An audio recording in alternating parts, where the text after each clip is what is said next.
Hello everyone, my name is Logan Svihovec-McCarty. I'm a student here at Chico State. I'm part of the music industry program, and today I'll be co-hosting with our main host, Dr. Paul Young. You can call me Paul as well. Yeah, this is Music Talk coming to you from the North State.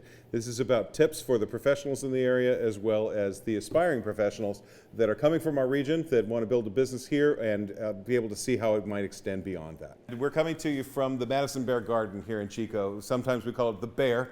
And if you get that vibe off of this place, this is actually one of my favorite places to be, where a lot of my students get to put on their events and that kind of thing, along with the many things that happen in our region. We're really excited, and before we really get into the bulk of it, I kind of just want to go back and speak on your freelance professionalism within music as a musician. I grew up in Sacramento area when I first started in music programs, and I went to high school there, and then went to University Pacific in Stockton, California. It was an hour south, and it was a place that they had a music industry program just like you're studying right now.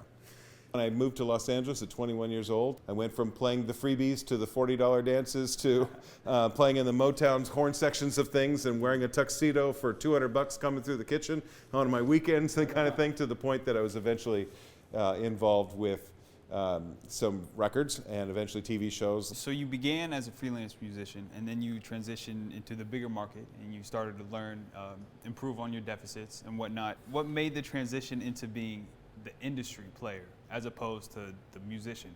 Well, my family didn't trust the idea that I'd be going into music.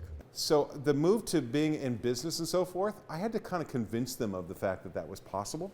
And just like the trombone, I paid my dues and started at the bottom and worked up through the ranks of a major label. By the mid-2000s, I was director of licensing and contract administration for this largest record company in the world. You mentioned that you were both simultaneously an industry player as well as a musician-based player, and that was two professions at the same time. Were there any conflictions that arose during that time? Yes. I found that there was a point where I tapped out, where the dances and the parties and things on the weekend were about the farthest I was going to get as a player. And that was a bit of a frustration for me, coming from all that background as a musician, that I wanted to be involved in the studio scenes and the higher level game that I wasn't qualified, but I also wasn't available for.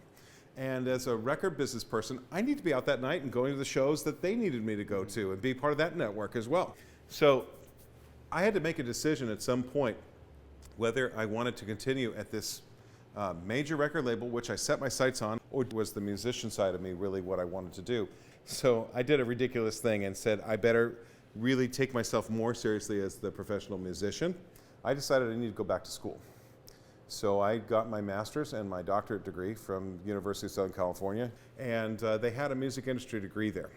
So just like I teach now, I was a teacher's assistant for the program. They gave me a class on finale. Then I was grading papers, and then they gave me an introductory class about the music business. Then another one, and then another one. And so I dovetailed while I was doing my doctorate into being a professor at USC in music industry.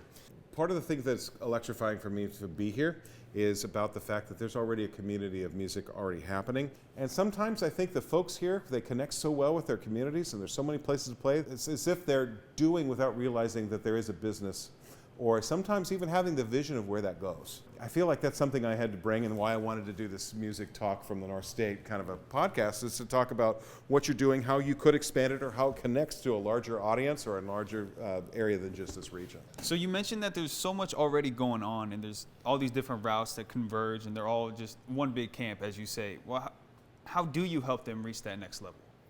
I think we'll probably find that along the way, but as we get future guests and those kind of things, I think it'll become self-evident. Okay. So I would just say, stay tuned. Right on. And thanks. Thank you.